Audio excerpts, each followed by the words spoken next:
Fortnite Season 3 is coming at breakneck speed. With new heroes, new powers, and a total reality swap, get ready for a massive finale and the beginning of a new era. I bet you have absolutely no idea what's going on in Fortnite right now.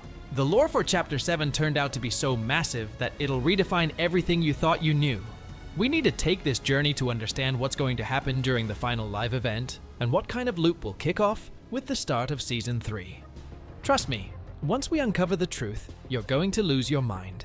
Dark Voyager is still the main threat to the multiverse, but if he was acting somewhat passively last season, everything has changed now. The cube-headed guy is openly prowling through all the familiar realities hunting for 0-point shards. First, he suddenly crashed into Fortnite OG, where his Dark Harvester was scouting right at Loot Lake, staring straight into the center of the POI.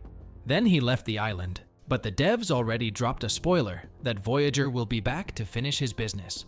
What kind of business? I'll get to that a bit later. But what surprised me the most is that Voyager even made it to save the world, where he completely turned home base upside down. It was exactly because of his rift that some of the residents got spat out into Battle Royale. Now they're trying to find their way home, helping the Foundation fight the Ice King along the way. After terrorizing Save the World and finding absolutely nothing, Voyager bounced over to Reload, which is where he snatched the final 0-point shard. Meanwhile, the drama in the main storyline between our heroes is only picking up steam. After the Foundation returned to the island, his bromance with Jonesy noticeably cooled off. Jones says the leader of the Seven has been super angry lately and needs help. To be fair, the Foundation has always been a pretty rough dude with a short fuse, to put it mildly.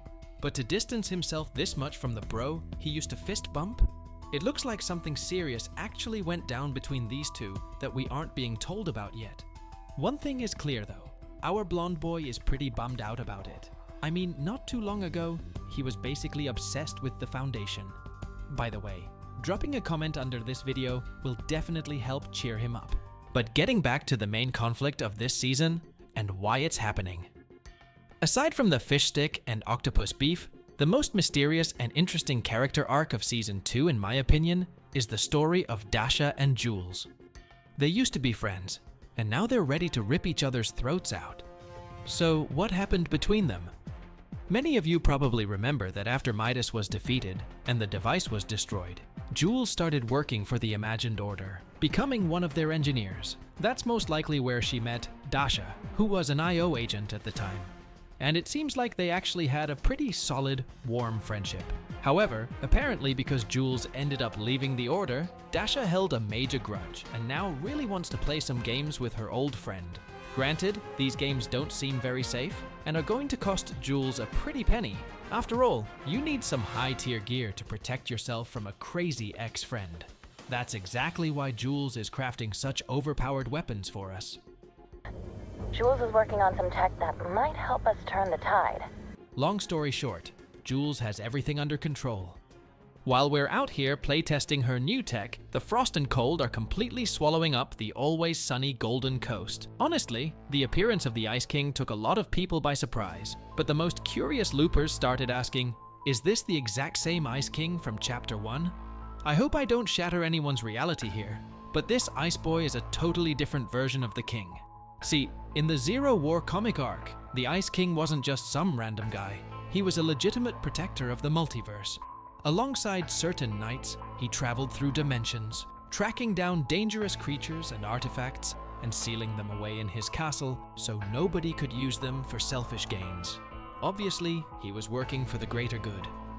The current king, on the other hand, is some kind of possessed insane ruler who genuinely believes he's the strongest being in the entire multiverse. Plus, we know from the comics that the Lord of Ice is dead, or at the very least, buried forever under the remains of the Ice Moon. So where did this possessed doppelganger come from? It's actually pretty simple. This guy, just like the new visitor, comes straight out of an alternate reality in Fortnite OG.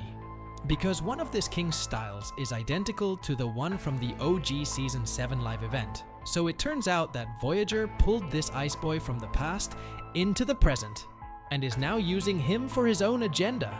What exactly is that agenda? Don't touch that dial, and you'll find out. A lot of people, if not everyone, have no idea who the elites are, This is a new organization that's going to play a massive role in the storyline of this entire chapter, and really the whole future of Fortnite lore. What's up with those elites? We seem to be on the same side. Not sure if much else matters. Uh-huh. And we're sure we want to throw in with them? Because they're very violence forward. We first heard about them back in Chapter 6 when Zadie arrived in Oninoshima looking for mercenaries for some VIP mission. And finally, they recently revealed the team roster to us and even hinted at a very deep story connection. The elites are run by Zadie, a former Imagined Order officer who handled security. After the IO collapsed, she scoured hundreds of realities looking for the best of the best to build her squad. Daigo, by the way, joined the team not just because of his raw skills, but also to redeem himself for the bad stuff he did in Oninoshima. And when the elites first showed up on the Chapter 7 island, they were huddled up in a small workshop near Sus Studio. Now they have a full-blown base in a separate dimension, proudly named the Elite Stronghold.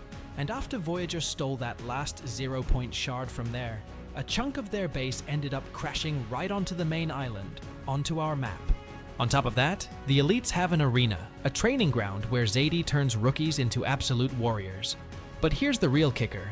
The elites are closely tied to the Oathbound, who we learned about back in Chapter 4. And honestly, that connection to the Oathbound runs a lot deeper. We're going to circle back to the elites a few times today, so stay glued to your screen. Because to stand a chance against who we're going to talk about next, we need heroes on our side. And that leads us right to the current status of the Seven.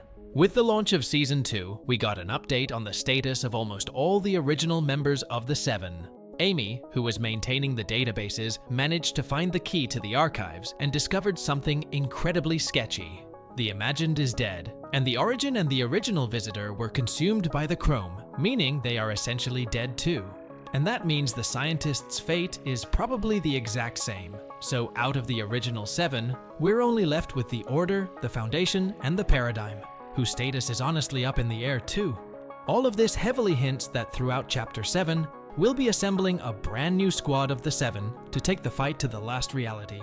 But hey, if we got a visitor from an alternate reality, maybe the rest will roll up too.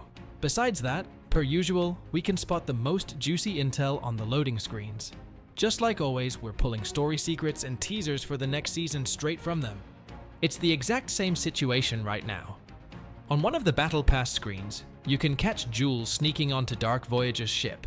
By the looks of it, while the Cubehead guy stopped in the Elite Dimension to scout or whatever, Jules took advantage of the situation, stowed away on the ship, and that's exactly how she made it onto the Battle Royale island. Which begs the question, how many other stowaways could have slipped onto our island thanks to Voyager's little road trips? According to the latest leaks and news, there's a ton of fake info floating around. There are theories that by reuniting the 0 point, the Voyager might trigger an invasion of the island by the last reality. Honestly, this should definitely happen this chapter, since they've been building up to it. But why didn't the last reality crash the party earlier if they wanted to so badly? I mean, seriously. The Voyager is just casually breaking into any reality he wants, while a whole army is just chilling, waiting for a specific moment? Waiting for what? I'm still sticking to my guns here. With the complete reunification of the 0 point, something massive is going to go down. Either the island gets a complete overhaul, or we get an invasion way more terrifying than the last reality and its heralds. Going back to the teasers from Epic and the fact that they're dropping so many Marvel hints, it is basically 100% confirmed that Spider-Man from the new movie dropping in July is absolutely coming to the game. And considering how tight Epic and Disney are right now, I highly doubt he's just going to be an item shop drop. He'll most likely play some kind of role in the storyline. And as we all know, on a cosmic scale, some of Spider-Man's biggest enemies are the symbiotes. But for now, that's just a theory. So let's get back to the hard facts, and look at what exactly could trigger the apocalypse in Season 3. After the Voyager dipped from the OG island, it's safe to say he never found the shard he was looking for over there.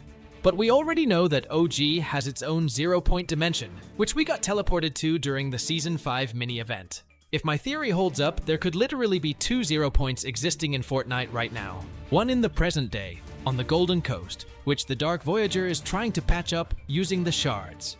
The other is tucked away in the OG vault. And the kicker? Having them this close to each other could trigger anomalies and paradoxes way gnarlier than anything we saw before. But I'll dive deeper into that on later, so if you're hooked, stick around. One of those anomalies is the Elite's stronghold. It looks like Zadie isn't just recruiting the biggest badasses from across the multiverse, she's also a massive hoarder. Inside the Elite's stronghold, you can spot an imagined order drill, and even cube ore. Add a 0-point shard to that laundry list, and suddenly the Dark Voyager is making a beeline straight there to snatch it. Honestly, it looks like this place used to be an old Imagine Order base. At first glance, it just looks like a total lore Easter eggs. But the Elites are actually putting all this junk to work. An excavation drill, cube ore to craft new weapons. I have a gut feeling Zadie knows exactly what she's doing. This collection is the key to something way bigger. While we're still on the topic of the OG mode, let's jump back to the whole 2 0 points thing and break down what kind of chaos could pop off from them existing at the same time. First off, the OG mode is already acting insanely unstable. Red rifts, red cubes, all of this is highly volatile energy that first showed up right here in OG. There's a solid chance this power is directly tied to the second, one, and only 0 point. Technically, this 0 point shouldn't even exist, because the OG dimension itself is essentially a massive glitch in the Matrix, meaning the energy it's pumping out is glitchy too. What's crazy is that back in Season 5, we literally went inside the 0 point dimension, which strongly hints that this OG 0 point is sitting in the vault right now. And don't forget, the red cube was in that dimension too. Whether it was trying to corrupt the place with its energy, or activate something, we still don't know for sure. But the fact remains, it was there. And cubes don't just take casual strolls through dimensions for no reason. It's no coincidence that the red cube, which Jonesy summoned during the 0 Hour event, wasn't part of the last reality simulation plan. It seems like this is a wild card that literally nobody has a leash on. Not the Voyager, not the last reality, nobody. If the OG vault is hiding an entire corrupted 0 point instead of just a shard, the Voyager is seriously playing with fire. How's this gonna end? Probably terribly. While the Voyager piecing the 0 point back together, the entire vibe of Showdown Season revolves around the beef between the Foundation and the Ice King. But why do these two even have so much bad blood? With the Foundation, it's obvious. The Rock got put on ice by the King, which took him off the board for a long time. It makes total sense why he's ready to throw hands. But the Ice King's side of things is what's keeping me up at night. According to Jones, the Ice King is straight up obsessed with the Foundation. Jones thinks this tunnel vision is super sus, almost like someone explicitly sicked the Ice King on him. Someone like, say, the Dark Voyager? Even though the Voyager and the Ice King have an alliance on paper, the cube-headed dude could totally leave the Ice Boy out to dry, or vice versa. If you actually pay attention to Lady Windfrost's song from the Battle Pass, she spills the tea. The Voyager made a deal with the Ice King, where the King takes out the Foundation, and in return, the Voyager helps the King restore the elemental balance of the universe, which is exactly what the original Ice King was trying to do. But here's the catch. In her song, Windfrost drops massive hints that the Voyager is totally playing him, and behind all the smoke and mirrors, he's only looking out for himself. This elf girl seems to be trying to knock some sense into her king, and convince him to rip up the contract with the Voyager. With the plot making an absolutely insane comeback this chapter, it's been a hot minute since we checked in on Dr. Sloan. Turns out, she's alive and well. Recently, Zadie managed to ping her signal and confirmed it. The former director of the Imagined Order is cooking up something massive, though we don't know exactly what yet. Fun fact, Zadie actually debated trying to recruit Sloan to the elites, but ultimately decided it was way too risky. In her eyes, bringing the boss into their base could seriously throw a wrench in her own master plans. Long story short, the return of Sloan is just a matter of time now. But Dr. Sloan isn't the only OG heavy hitter gearing up for a comeback. There's another massive player on the horizon, the one who pulling all the strings behind the scenes for the first 3 chapters, the big bad himself, Gino. It turns out that this genius has some extremely deep ties to the elites, and they've been dropping breadcrumbs everywhere. Slapped right on the main arena building is a crest that looks suspiciously like Gino's signature emblem. And let's not forget, Zadie used to be the head of security for the Imagined Order, which means she was directly on Gino's payroll. So what if this whole idea of assembling a super army of the best wasn't even Zadie's idea, but actually a master plan handed down from her old boss?